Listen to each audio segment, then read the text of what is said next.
He never told me his name. I never asked. The bar had been the kind of place where anonymity was a courtesy, low light, no eye contact, everybody nursing something they didn't want to explain. I'd stopped in after a double shift, still smelling faintly of latex gloves and crime scene tape, and he'd been there at the far end of the counter like a shadow that had learned how to wear a suit. I felt him watching before I saw him. That slow, deliberate kind of attention that doesn't flinch when you catch it. We didn't talk much. That was the point. His penthouse sat above the city like it owned it, floor-to-ceiling glass. The skyline spread out below us like something spilled. He moved through the space quietly, unhurried, and I remember thinking that the stillness in him wasn't calm. It was control. The difference between a man at peace and a man who had simply decided, long ago, that nothing would move him unless he allowed it. I allowed myself one night. Just the one. I was already reaching for my jacket before the city had fully brightened. The wine glass slipped as I stood, his glass, not mine, and it shattered across the marble floor in the gray pre-dawn light. I didn't stop to clean it up. I didn't look back. I told myself that was the end of it. The elevator doors closed behind me, and I exhaled for the first time in hours. 53 floors. I watched the numbers drop on the small brass panel and tried to remember who I was. Isolde Nash. Forensic photographer, Unit 3, City Precinct. 29 years old. Owner of one underfed plant, one reliable camera bag, and exactly 0 attachments she hadn't chosen deliberately. I repeated it like a checklist. Like if I ran through the inventory fast enough, the last 8 hours would file themselves neatly into the category of things that hadn't happened. The lobby was marble and silence. A man in a gray uniform behind the front desk didn't look up. That suited me fine. I kept my head down, my jacket pulled close, and pushed through the glass doors into the city. It hit me the way it always did, not gradually, but all at once. The cold, and the noise, and the specific smell of a city that had been awake all night doing things it wouldn't admit to in the morning. A delivery truck groaned past. Someone was already arguing outside a convenience store half a block away. A pigeon picked at something on the curb with the exhausted authority of a creature that had long since stopped expecting better. I stood on the pavement and breathed it in. This was real. This was mine. The penthouse was neither. My phone had 17 missed calls by the time I got it out of my jacket pocket. 14 from the precinct dispatch line, 2 from my supervisor, and 1 from a number I didn't recognize that had left no message. I called dispatch back first. Nash. There you are. Sergeant Briggs sounded like a man who had been awake since yesterday and held it against everyone. Dockside Warehouse, Pier 11. Body found 40 minutes ago. Kwan's already there. I'm on my way. I didn't ask him to wait. I hailed a cab before the call had fully ended and gave the driver the address with the automatic fluency of someone who had been doing this long enough for crime scenes to feel like commuting. The cab smelled like pine air freshener and old coffee. I was grateful for both. I pressed my forehead against the cold glass of the window and watched the city scroll past, the long gray avenues waking up, the shop shutters half raised, the early walkers with their hands in their pockets and their eyes on the pavement. Normal things. Ordinary things. The kind of things that existed in a world where you didn't spend the night in a stranger's penthouse and sneak out at dawn before he woke up. Before he woke up. I'd checked. I'd stood in the doorway of the bedroom for exactly 3 seconds, no longer, because 3 seconds was reconnaissance, and anything beyond that was something else entirely, and he'd been asleep, one arm resting on the empty space where I'd been. His face turned slightly away from the light. The tattoos had looked different in the quiet. Less like warnings, more like a map of somewhere I'd never be given directions to again. I'd picked up my camera bag and left. Pier 11 sat at the end of a strip of dockland that the city had been meaning to redevelop for 15 years and kept finding reasons not to. The warehouse was the kind of building that looked like it had given up on itself, corrugated walls gone orange with rust, a loading bay door hanging off one hinge, blue and white tape already strung between the bollards by the time my cab pulled up. 2 squad cars. An ambulance that had nothing left to do. Detective Kwan standing outside with a coffee cup and an expression I recognized, the one that meant it was bad. I got my kit from my bag without being asked. You look terrible, Kwan said. Good morning to you too. I ducked under the tape. I'm serious, Izzy. You sleep at all? I slept. Not a lie. Not exactly. What have we got? What we had was a man in his 50s, well-dressed in a way that didn't belong here, face down on a concrete floor with his right hand outstretched like he'd been reaching for something at the end. No wallet. No phone. No identification of any kind. The kind of scene that told its own story in the negative space, not what was there, but what had been carefully removed. I worked. That was the only word for it. I moved through the space the way I always did, letting the camera do the thinking, following the geometry of it. Wide shots first, then medium, then close. The hand. The floor. The heel of one expensive shoe, the sole barely worn. A small circular burn mark on the concrete 3 feet from the body that had no obvious explanation and would bother me for days. This was what I did. This was what I was good at. Not the other thing. Not last night. Not him. I'd been doing this job for 6 years and I'd learned, by necessity, that the only way to survive it was to stay behind the glass. The lens was a window, not a door. You looked through it. You document it. You did not step through it and make the scene yours, because if you did, you would take it home with you, and then you would never be alone again. Not really, because every room would have a body in it somewhere, just at the edge of your vision. The same principle had always applied to people. I kept the glass up. I kept it clean. I did not let anyone get close enough to fog it. So, what exactly had I been doing at 2 in the morning on the 53rd floor of a building I had no business being in, with a man I had no business wanting? Letting him look at me like I was something other than a woman who photographed the worst things that people did to each other for a living? I didn't have a good answer. I hadn't had one last night either, which was probably how I'd ended up there in the first place. Izzy. Kwan's voice came from somewhere behind me. You've got that one. I looked down at my camera. I'd taken the same shot 4 times without realizing it. The burn mark on the concrete. Same angle, same frame, same composition. I straightened up. I'm fine. He didn't push it. That was one of the things I'd always valued about Kwan. He knew exactly where the line was and stayed on his side of it. Most people didn't. Most people thought, "How are you?" was a question rather than a greeting, and that "fine" was an invitation to dig. I packed my kit. I signed the scene log. I walked back out through the warehouse into the morning light, which had gone from pale gray to a thin, watery yellow while I'd been inside. On the pavement outside the tape, I stopped and looked back at the building for a moment. Old habit. I always looked back once, at the end, not for any professional reason, but because it felt like a small, private acknowledgement.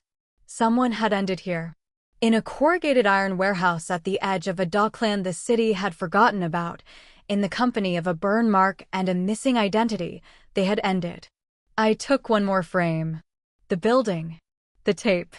The bollards and the gray water beyond.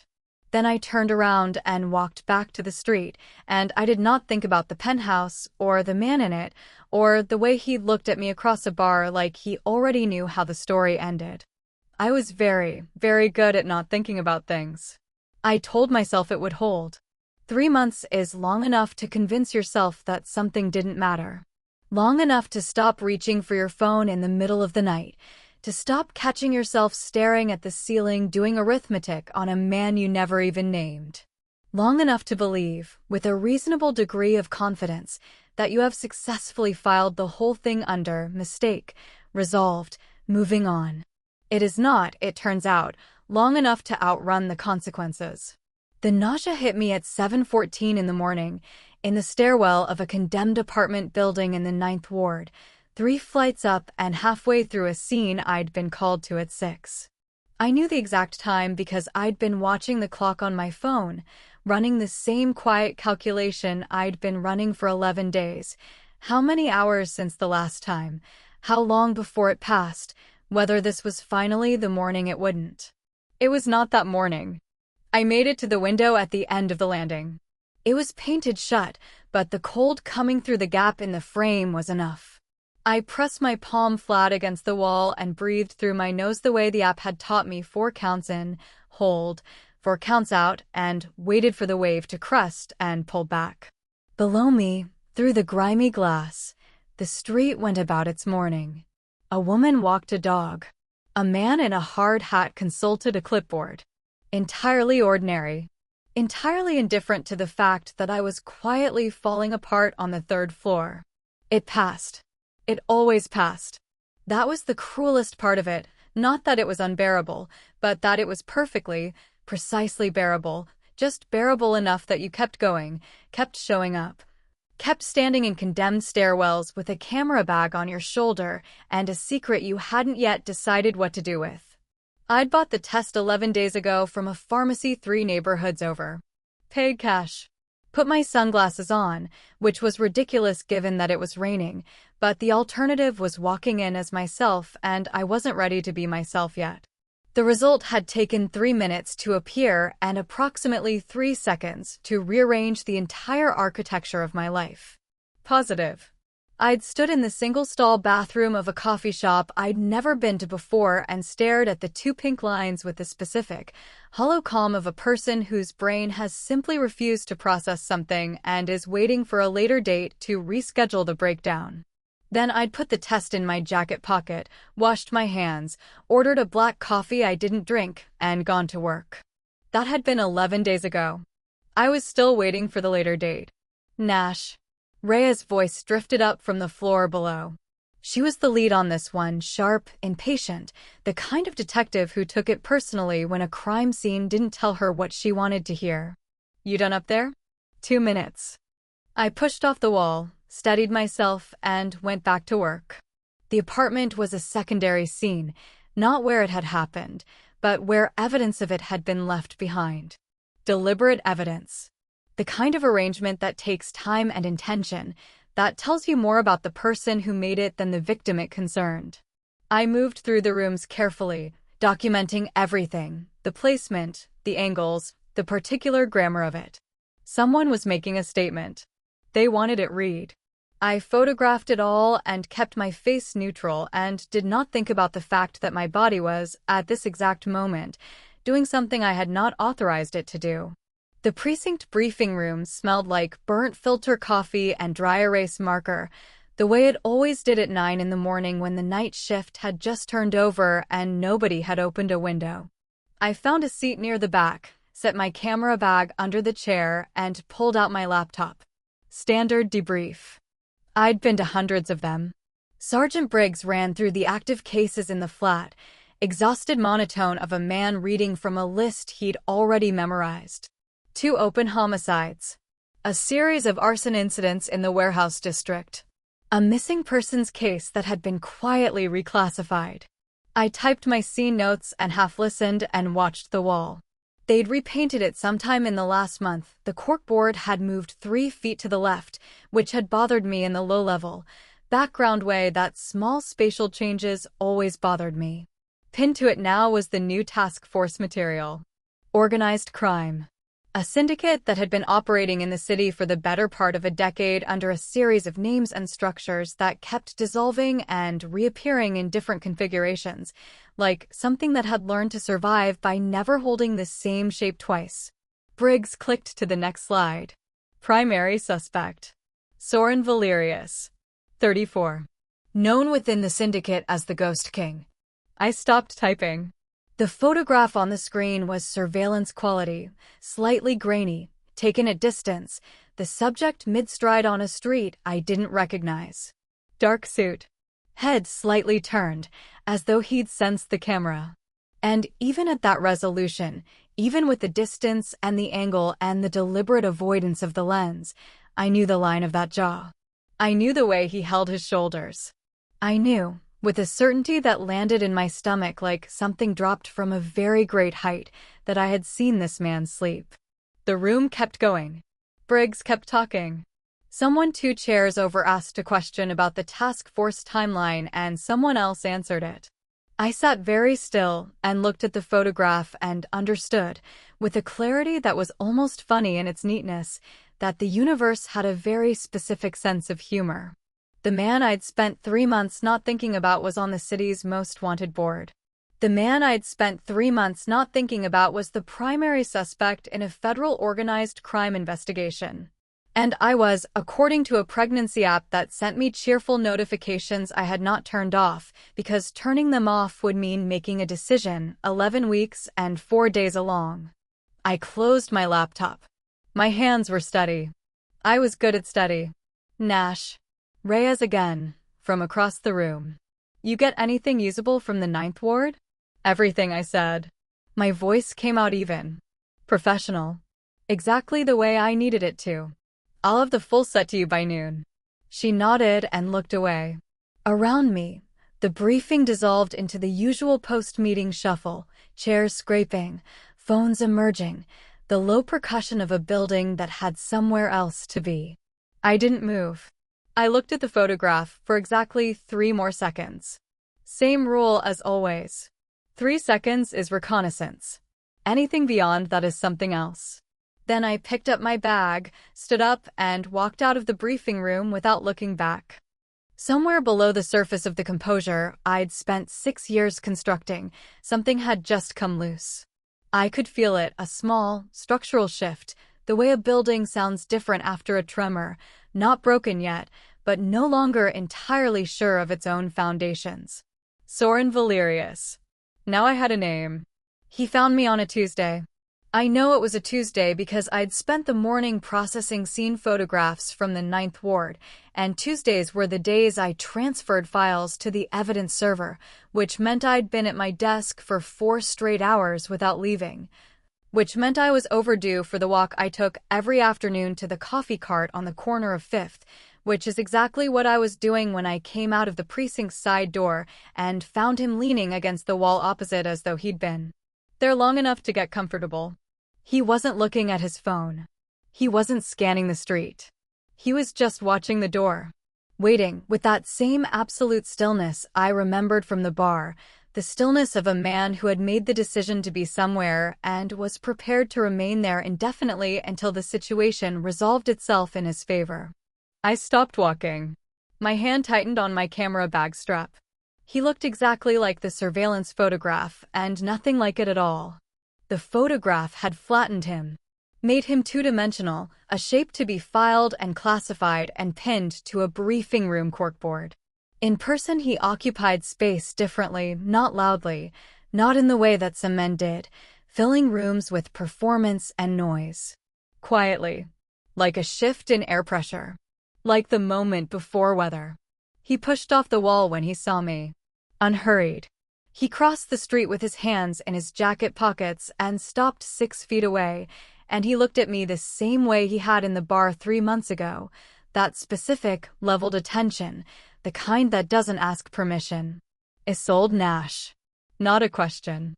He already knew. Of course he already knew. You have about 30 seconds, I said, before I walk back through that door and make a phone call you will not enjoy. You won't. Try me. He studied me for a moment. There was something in his expression that I couldn't immediately categorize, not the cold appraisal I'd half expected, not the careful blankness of a man managing a threat. Something more complicated than that. Something that moved across his face and was gone before I could read it properly. How far along, he said. The pavement seemed to shift slightly under my feet. I don't know what you. Izzy. My name in his mouth. The shortened version, the one I hadn't given him, the one he'd apparently found along with everything else. It landed somewhere I didn't have good defenses for. I said nothing, which was, I understood immediately, already an answer. He exhaled slowly through his nose. The expression crossed his face again, longer this time, legible this time. It wasn't triumph. It wasn't calculation. It was something rawer than either of those things and far more dangerous, because I knew how to deal with a man who wanted something from me, and I had no idea at all how to deal with a man who looked like the ground had just moved under his feet too. Who else knows? No one. The word came out before I'd decided to say it. Instinct or stupidity or both. And that's how it's going to stay. That's not possible anymore. His voice was even. Not cruel. Just certain, in the way that he seemed certain about everything. Not arrogance exactly, but the particular confidence of someone who has learned, through repeated experience, that the world generally arranges itself according to his assessment of it. There are people who watch me, Izzy. People who are very good at watching and very motivated to find anything they can use. If they don't know yet, they will. Then that's your problem. It's yours. He said it without heat, without emphasis, and that was somehow worse than if he'd raised his voice. It was the tone of a man stating a fact. The same tone, I thought, that he probably used to discuss things like territories and leverage and the kind of arithmetic that got people killed. I made myself hold his gaze. I've been photographing crime scenes for 6 years. I'm aware of how to manage a threat assessment. Something shifted at the corner of his mouth. Not quite a smile. Is that what I am? You're on my precinct's most wanted board. So yes, that's exactly what you are. He was quiet for a moment. Around us the street continued its ordinary business. A bus hissed past. Someone laughed on the far pavement.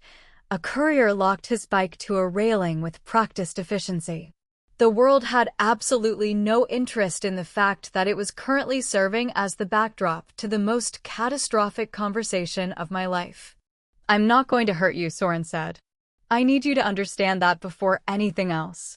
The man pinned to our task force board isn't exactly building a case for his own harmlessness. The task force board shows you what people want to be true. It doesn't show you what is. He paused. You document scenes for a living. You know the difference. I hated that landed. I hated that he'd known it would. This conversation is over, I said. The conversation hasn't started yet. He reached into his jacket and held out a card, plain, matte black, a phone number printed in white. No name. Of course no name. When you're ready. And Izzy, he waited until I'd looked up. Be ready soon. The people I mentioned, they're not patient, and they're not careful, and they will not distinguish between you and whatever you're carrying. He held my gaze for exactly 3 seconds. Then he turned and walked away down the street and did not look back, and I stood on the pavement with a matte black card in my hand and the distinct, nauseating understanding that my carefully constructed life had just developed a structural fault I was not going to be able to photograph my way out of. I looked down at the card. No name, just the number. Just like the first night, only what was necessary, nothing more. As though he'd always known exactly how much to give a person to make them come back. I put it in my pocket. I told myself it was evidence. I didn't throw it away. I gave it 4 days. 4 days of carrying the matte black card in my jacket pocket like a splinter I hadn't decided whether to remove. 4 days of walking past the briefing room corkboard without looking at his photograph, of sitting at my desk processing scene files with the specific, performative focus of someone who is absolutely not thinking about something. 4 days of checking my deadbolt twice before bed and telling myself it was habit. On the 5th day, someone put a bullet through my kitchen window. I was not in the kitchen at the time. I was in the hallway pulling on my jacket, which is the only reason this story continues. The sound was not what I expected, not the dramatic explosion of films, but something smaller and precise, a single sharp crack followed by the specific silence of a room that has just been altered. I stood in the hallway for 3 seconds, then moved low and fast to the front door, out into the stairwell, and down 4 flights without stopping. My phone was already in my hand. I didn't call the precinct. I called the number on the card. He answered on the 2nd ring. No greeting. Just, where are you? Stairwell. My building. Someone just. I know. Don't go back upstairs. Street exit, turn left, black car at the end of the block. Get in. You already have a car outside my building. I've had a car outside your building since Tuesday. I stood in the stairwell and breathed through my nose and thought very hard about what it meant that I was not more angry about that than I was. Izzy. His voice had not changed register at all, which was somehow more alarming than if it had. Left out of the exit. Now. I went left. The car was a black SUV with tinted windows and a driver who didn't introduce himself or look at me through the rearview mirror, which told me a great deal about the kind of household Soren Valerius ran. Soren was already inside. He was on the phone himself when I got in, speaking in a low, even tone in a language I didn't recognize, not angry, not raised, the voice of a man issuing instructions that will be followed without question, and he held up one finger without looking at me, which should have irritated me and instead struck me as almost reassuring, the gesture of someone managing a situation rather than panicking inside one. He ended the call. He looked at me properly for the first time. His eyes moved over me the way mine moved over a scene, quickly, systematically, cataloging damage. "You're not hurt." "I'm not hurt." I held his gaze. "You want to tell me who just shot through my window?" "The Draven family. They've been looking for a pressure point." He said it the way people said things that had been true for a long time and had simply been waiting for the right moment to become relevant. "They found one." I looked out the window. The city scrolled past, my city, my streets, the same avenues I'd driven down 1,000 times and felt, for the first time, like territory I no longer entirely understood. "Where are we going?" "Somewhere safe." "That's not an answer." "It's the only one I have right now." He paused. "I'll get you a better one once we're there." Somewhere safe turned out to be a compound at the northern edge of the city where the skyline thinned and the buildings spaced out into something that almost resembled privacy. The gates were wrought iron, 10 feet tall, flanked by cameras that moved as the car approached. The drive beyond them curved through grounds that had clearly been designed to feel open while remaining entirely enclosed, mature trees, wide lawns, the careful architecture of controlled space. The house itself was the kind of building that didn't announce itself. No ostentation, no unnecessary scale. Just clean lines, dark stone, floor-to-ceiling glass that gave the interior access to every angle of the grounds. The home of a man who needed, at all times, to see what was coming. I stood in the entrance hall and looked at it and thought, he lives like a crime scene. Everything positioned deliberately. Everything serving a purpose. Nothing left where it doesn't belong. "Your room is upstairs." A woman appeared from a corridor to the left, 50s, precise, the demeanor of someone who had been organizing complicated situations for a very long time and found chaos mildly offensive. "Second door on the right. Your things will be brought from your apartment this evening." I didn't agree to stay, I said. Soren had his back to me, speaking quietly to a man near the far door. He turned at that. "Someone shot through your window this morning. Your apartment is a crime scene. You have nowhere else to be. I have a precinct. You can't tell about any of this without explaining how you came to be a target. Without explaining us." He held my gaze steadily. "Tell me I'm wrong." I wanted to. I turned the angles over Reyes-Briggs, the task force board with his photograph on it, and found nothing that didn't end badly. He wasn't wrong. I hated precisely how not wrong he was. The room upstairs was large and quietly considered, a bed with good linen, a desk by the window that looked out over the grounds, a reading chair positioned near the light. Not a guest room assembled in a hurry. A room that had been thought about, prepared. I set my camera bag on the desk, ran my hand along the windowsill. Old habit, I always read a room through its surfaces. Below, in the grounds, 2 men moved along the perimeter in a pattern that wasn't walking. Security. Close enough to respond, far enough to maintain the illusion of space. The gates were still closed. The cameras were still tracking. Beautiful, I thought. Controlled, considered, and absolutely inescapable. I pressed my palm briefly, instinctively, to the curve below my ribs. I had walked into a cage. The cage had good linen and wrought iron gates and a man downstairs who looked at me like I was the only variable in his world he hadn't yet learned to predict. I understood, standing at that window with the city just visible on the horizon beyond the trees, that the danger outside the gates was real. I'd heard the proof of that through a kitchen wall that morning.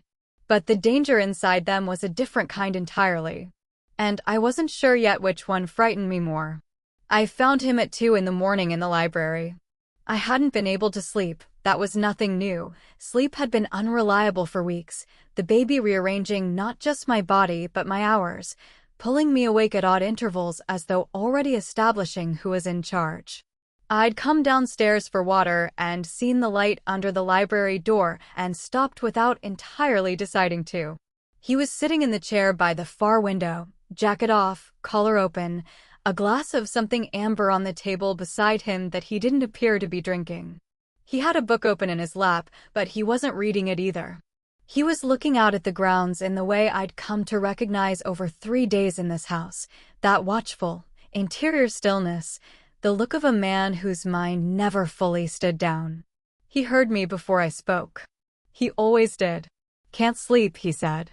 Not a question. No. I pushed the door open and came in, because standing in doorways was starting to feel like a habit I needed to break. I sat on the other end of the sofa nearest the window, tucked my feet up, and looked at the grounds the way he was looking at them. Quiet. The security lights threw long shadows across the lawns. Nothing moved. We sat in silence for a while. It wasn't uncomfortable, which surprised me. I had expected the silences in this house to feel loaded, contested, two people on opposite sides of something enormous trying to share air.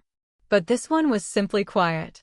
The library had that quality anyway, dark wood and ordered shelves and the specific hush of a room that had absorbed a great deal of thought over a long time. "Tell me about the tattoos," I said. I hadn't planned to say it.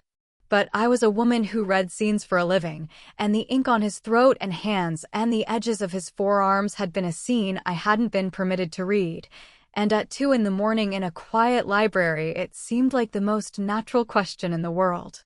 He looked at me.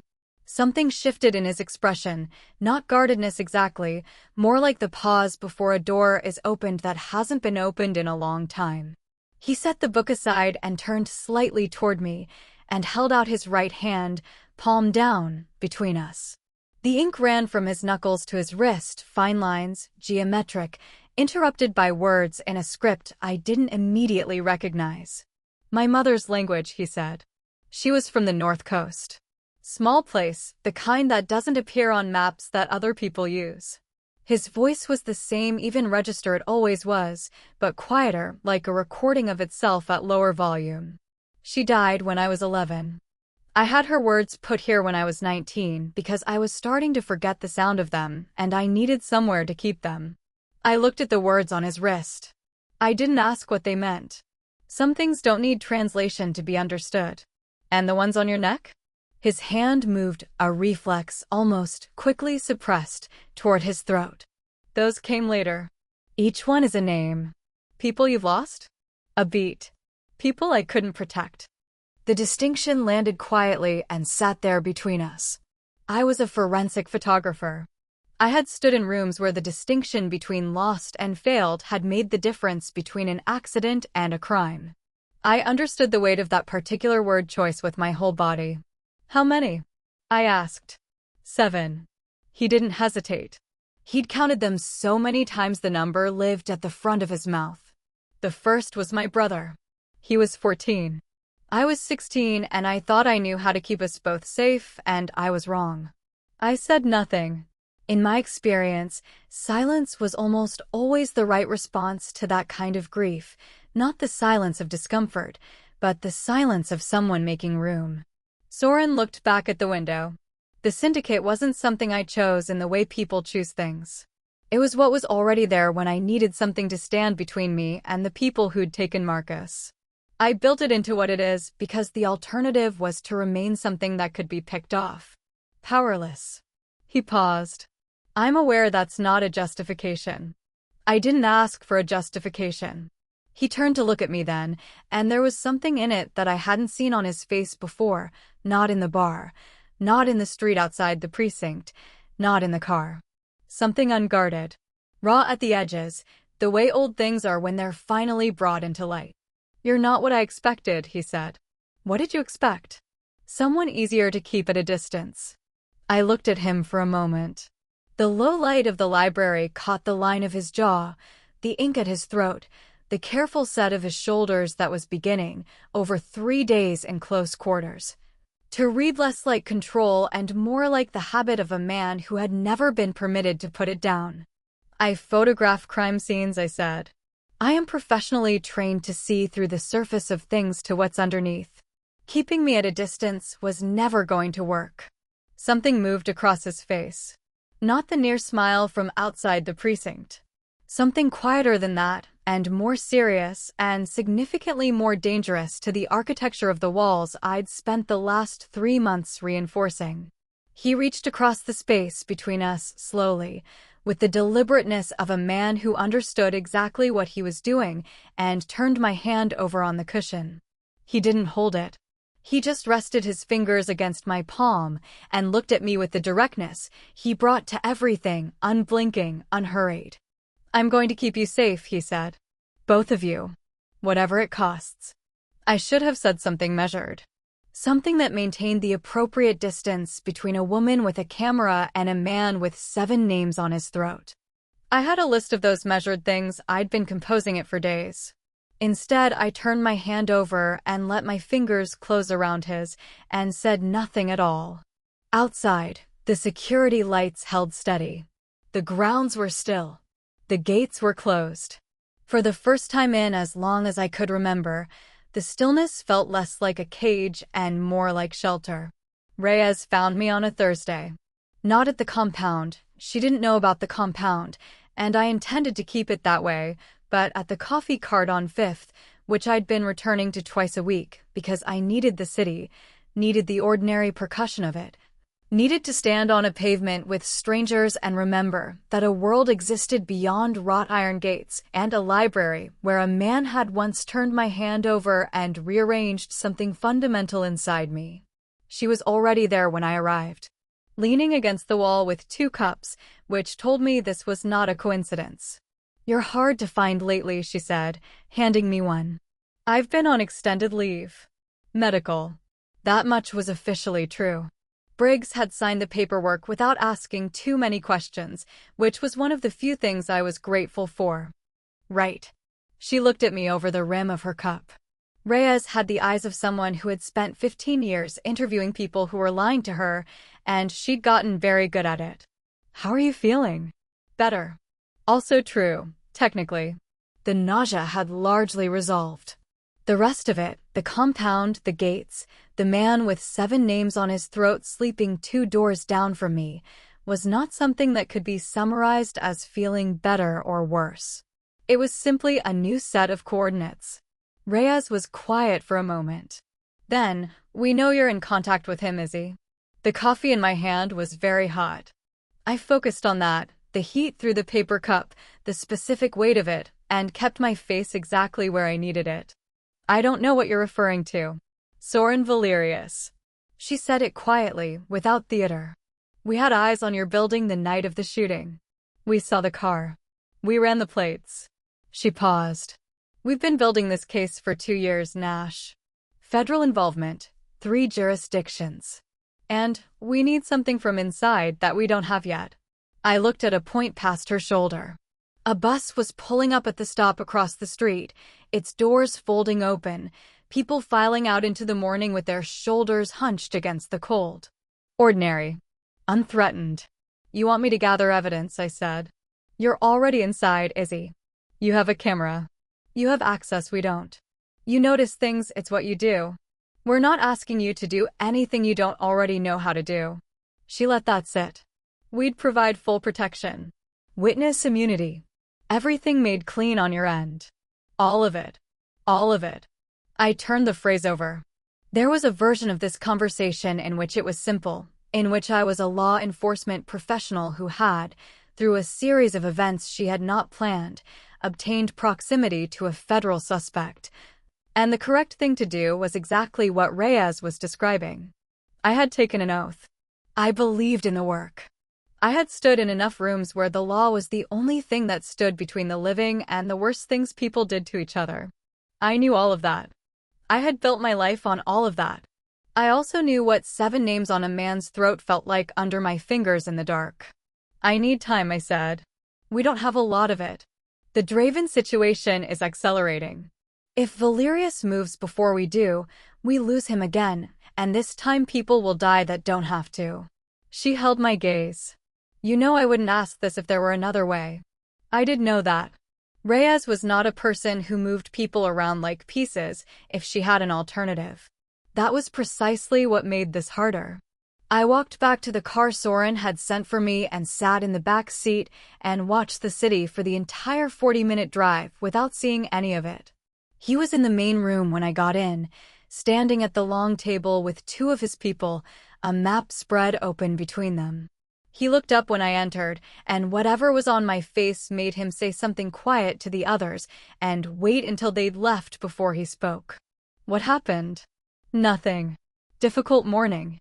I set my bag down and moved to the window and stood with my back to him because I needed 30 seconds in which he couldn't read my face. Is the situation with the Dravens getting worse? A beat. Yes. How bad? Bad enough that I need to move on it before the end of the week. He came to stand beside me. Not close enough to crowd, not far enough to be distant, that precise, considered proximity that I had catalogued 100 times in the last 10 days and still couldn't fully account for. I'm handling it. I know you are. I turned to look at him. His face and profile was composed, directed outward toward whatever the grounds represented, threat, perimeter, the edge of the controlled world. Soren, if there were evidence against you, fabricated, manipulated, whatever, would you tell me? He turned then. The look he gave me was long and searching and entirely still. Yes, he said. There is. The task force has a witness whose testimony was bought by the Dravens 18 months ago. It's the spine of their case. I've been trying to surface it for 6 months. I held his gaze. Can you prove it? Not yet. I nodded slowly and looked back at the window. The grounds lay undisturbed. The trees held their positions. Everything exactly where it was supposed to be. What Reyes wanted was evidence of Soren's guilt. What I was now carrying, quietly, in the private architecture of everything I'd observed in this house, was something that looked increasingly like evidence of his innocence. Those were not the same assignment. They had never been the same assignment, and I was only just now fully understanding why. I had 2 loyalties, and they were pulling in directions that did not reconcile. I was the lens. I was supposed to stay behind it. I was supposed to document and withdraw and let other people make the judgments. Somewhere in the last 10 days, without permission, without announcement, I had stepped through the glass. Difficult morning, Soren said quietly beside me. Yes, I said. I told you. He didn't push further. He stood beside me and watched the grounds, and I stood beside him and turned the most important decision of my life over in my hands like a piece of evidence I hadn't yet found the category for. I hadn't wanted to go. Soren had explained it the way he explained everything, with the economy of a man who doesn't waste words because he's never had to convince anyone of anything twice. The Aldrin Foundation Gala was neutral ground, 40 years of tradition, attended by every significant family in the city whether their money was clean or not. Appearing together was a statement.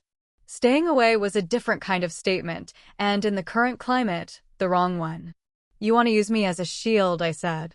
I want to put you somewhere with 400 witnesses and 20 of my own people. He held my gaze. The compound is defendable. A public venue is harder to touch. Sometimes visibility is the safest position. He was right. I was developing a profoundly irritating habit of recognizing when he was right. The dress he'd had sent to my room was midnight blue, long, carefully chosen to accommodate a silhouette that was now unmistakably, irrevocably changed. I stood in front of the mirror and looked at myself for a long time. For months. The curve was no longer something I could architectural around with layered clothing. It simply was present and undeniable and, in the low light of the dressing room, quietly astonishing. I pressed my palm to it, the way I always did now. Then I picked up my mask, white, minimal, the kind that covered the eyes and suggested anonymity without committing to it, and went downstairs. Soren was waiting in the entrance hall. Dark suit, black mask held at his side, and the particular quality of stillness he carried into rooms that made other people reflexively aware of where he was. He looked at me when I came down the stairs, that full, leveled attention, and said nothing for a moment. "You look." "Don't," I said. "Let's just go." The corner of his mouth moved. He offered his arm, and I took it, because some performances require commitment. The gala occupied the top 3 floors of the Aldrin building, chandeliers, string quartet, the particular species of wealth that doesn't announce itself because it's never needed to. Masked figures moved through candlelit rooms in the slow choreography of people who were simultaneously being social and conducting business. I had photographed scenes with less deliberate staging. For the first hour, it was almost manageable. Soren moved through the room the way he moved through every room, unhurried, precise, exchanging words with certain people and not others, his hand at the small of my back, a pressure I was doing my best not to read too much into. I kept my shoulders level and my expression neutral and watched the room the way I always watched rooms. I noticed the man near the east corridor at 11:43. He was positioned wrong. That was all at first, just a wrongness of position, the slight misalignment of a person who is in a place for a reason other than the stated one. His mask was full face, which was unusual for the event. His drink had not been touched in 20 minutes. He was watching the room with the patience of someone who was waiting for a specific moment rather than enjoying a general occasion. I had spent 6 years learning to read that kind of patience. I turned toward Soren. East corridor. Full mask. He's been static for 20 minutes. Soren didn't look. That was the first thing that told me he was very good at what he did. He didn't move his eyes at all, just processed, recalibrated, his hand at my back shifting slightly. I see him. There's a second one. Left of the staircase. I found the second without turning my head. He was right. Draven's? I said quietly. Almost certainly. His voice was entirely level. Around us the string quartet continued. A woman in red laughed at something near the window. "I need you to walk with me to the south terrace. Slowly.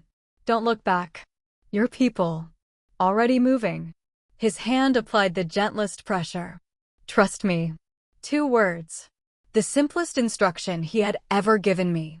I thought of Reyes and the matte black card and the 7 names and the library at 2 in the morning and the decision I still hadn't formally made but had, in every way that mattered, already made. I walked with him toward the south terrace. We didn't make it. The first shot came from above, a balcony. I registered distantly, bad angle, fired in panic or poor light, and it hit the pillar 2 feet to my left with a crack that sent the room into immediate chaos. Masks screaming, the string quartet dissolving mid-phrase. Soren had me by the arm before the echo finished, pulling me low and fast toward the nearest wall, and his body was between me and the balcony before I'd fully processed that we were being shot at. Down. He put me behind a marble column and stayed in front. From somewhere across the room came the flat sound of his own people responding, not panicked, coordinated, the sound of a plan executing. He had anticipated this. He had walked in here already knowing it was possible and had mapped the room accordingly. He had put me nearest the exit. I understood that now. "Soren," my voice was steady, which surprised me. "I have you." He didn't look away from the room. "Don't move." It lasted 4 minutes. I know because I counted the same way I counted everything, the way I had always counted, 4 counts in and 4 counts out, keeping the breath moving because if the breath moves the mind stays clear. For minutes of controlled chaos of his people and the Draven's people conducting something that was not quite a gunfight and not quite not one. And then it was over, the sounds settling, the shouting resolving, the particular silence that falls after violence has passed through a space like weather. Soren turned to me. His mask was gone.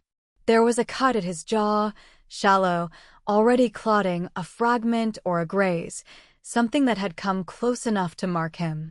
He looked at me with an expression I had no professional category for because it wasn't anything I'd ever photographed. It was too unguarded for that. Too immediate. His eyes dropped to my abdomen. 1 second, no more. Then back to my face. Are you hurt?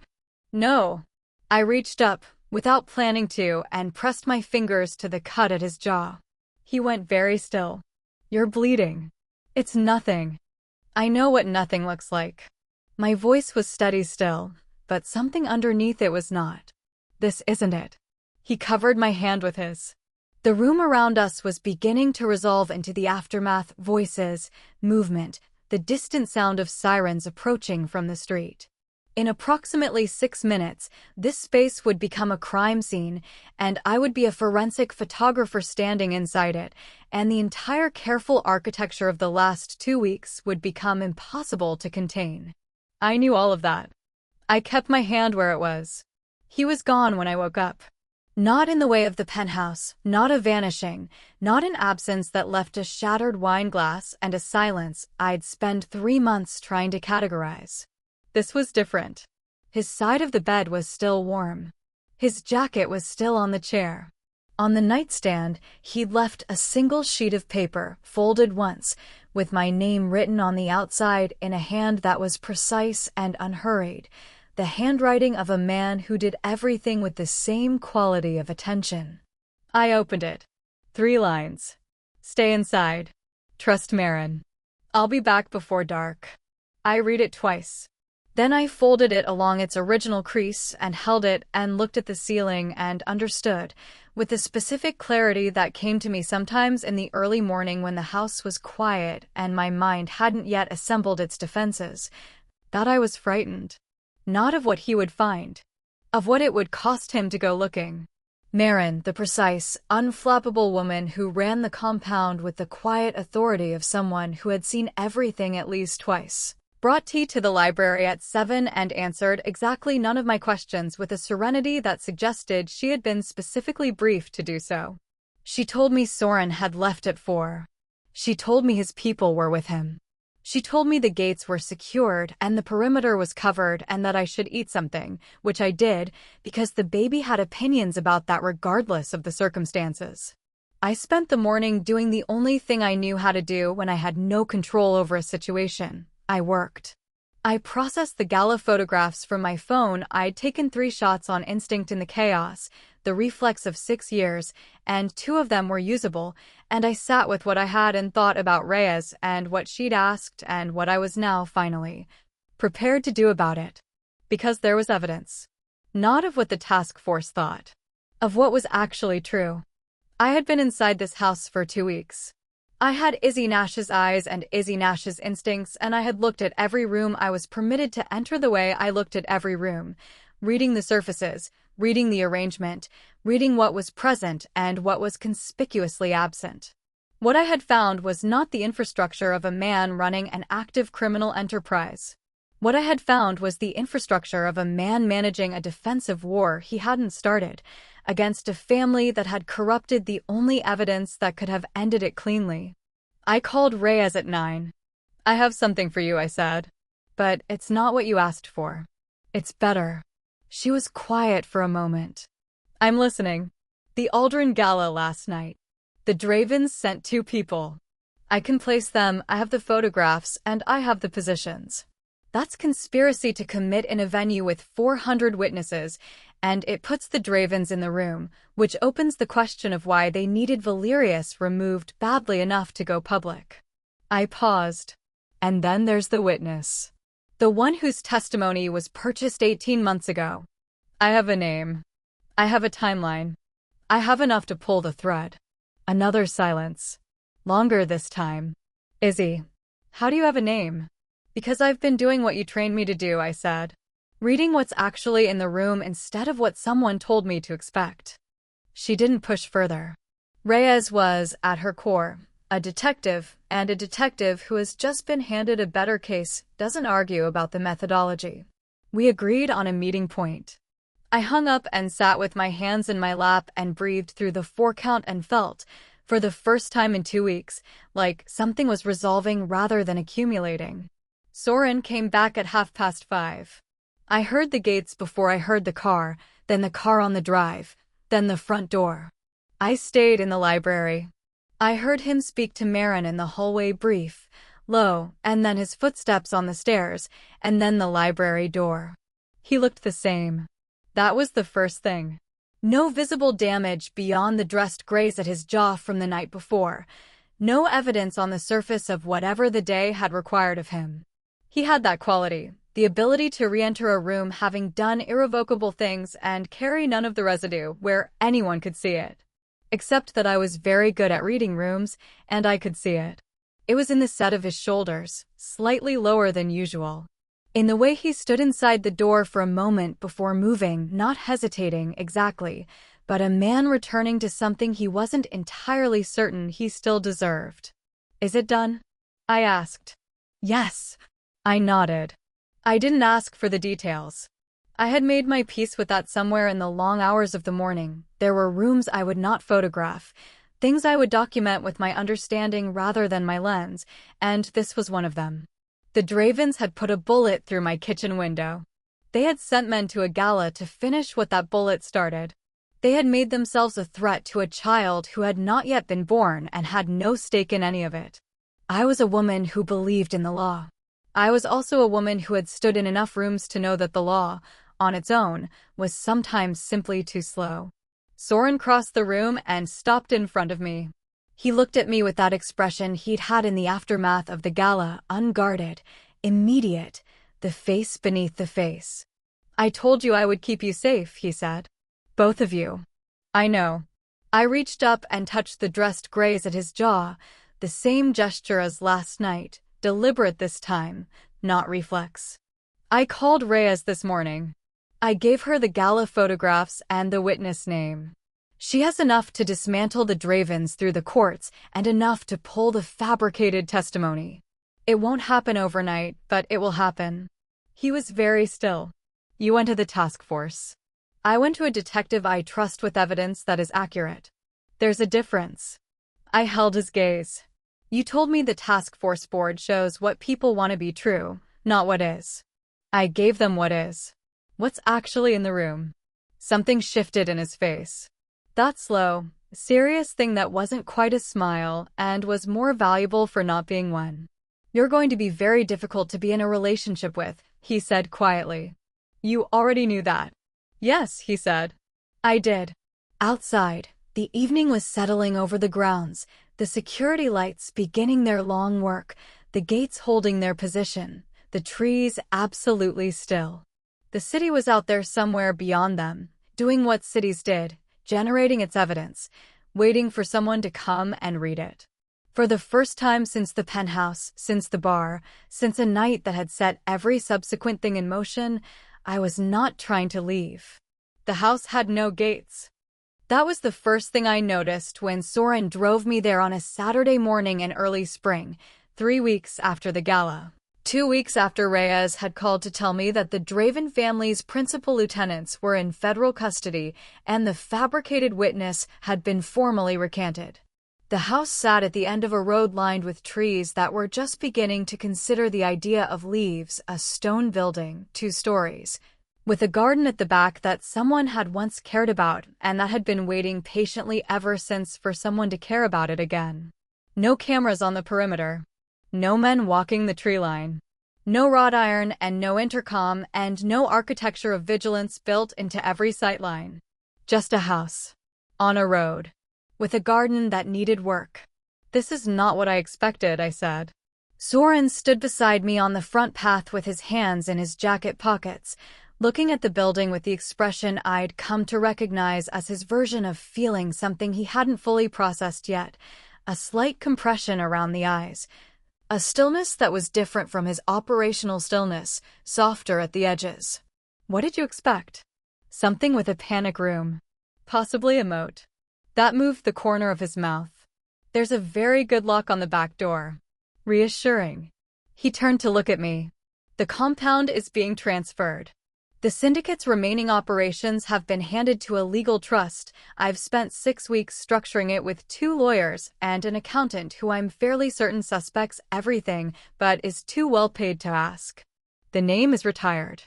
He said it evenly, the same register he used for everything, but I had been reading this particular room long enough to hear what it cost him. The Ghost King doesn't live here. Whoever lives here is someone I'm still working out. I looked at him for a long moment. The morning light was thin and clear, the kind that doesn't flatter anything but makes everything honest, and in it he looked like what he was. A man in his mid-30s who had been operating at full tension for so long that the releasing of it was its own kind of exhaustion. Tired in the deep way. The way that sleep doesn't entirely fix. I can work with that, I said. We went inside. The rooms were empty, which I'd expected, and larger than the exterior suggested, which I hadn't. My footsteps echoed. I moved through the spaces the way I moved through every new space, reading the light, reading the angles, understanding what the rooms wanted to be used for. A good kitchen, south-facing, which mattered more to me now than it ever had before. A room at the back that overlooked the garden, quiet, with a particular quality of stillness that came from being the room furthest from the street. I stood in the doorway of that room for a long time. Soren appeared behind me. He looked over my shoulder at the empty space, the bare walls, the window onto the overgrown garden, the light moving across the floor in the slow way that light moves in rooms that have been waiting. Good room, he said. Yes, I said. It is. Neither of us said what the room was for. We didn't need to. My hand had already moved, the way it always did now, not the anxious reflex of early weeks, not the secret gesture of a woman managing a thing she hadn't decided how to hold, but something settled. Something that had come to feel like its own kind of certainty, in a life that had not previously had a great deal of that. 5 months. The pregnancy app had stopped sending me cheerful notifications because I'd finally, 2 weeks ago, turned off the ones I didn't want and kept the ones I did. A small act of administration that had felt, at the time, disproportionately significant. Soren's hand came to rest over mine. He did it without looking at me, without announcement, the way he did most things, not performing the gesture, simply making it. We stood in the doorway of the empty room and looked at the garden, and the light continued its slow work across the floor, and outside the trees along the road held their new leaves up to the morning as though offering them for inspection. I need to tell you something, he said. Then tell me. He was quiet for a moment.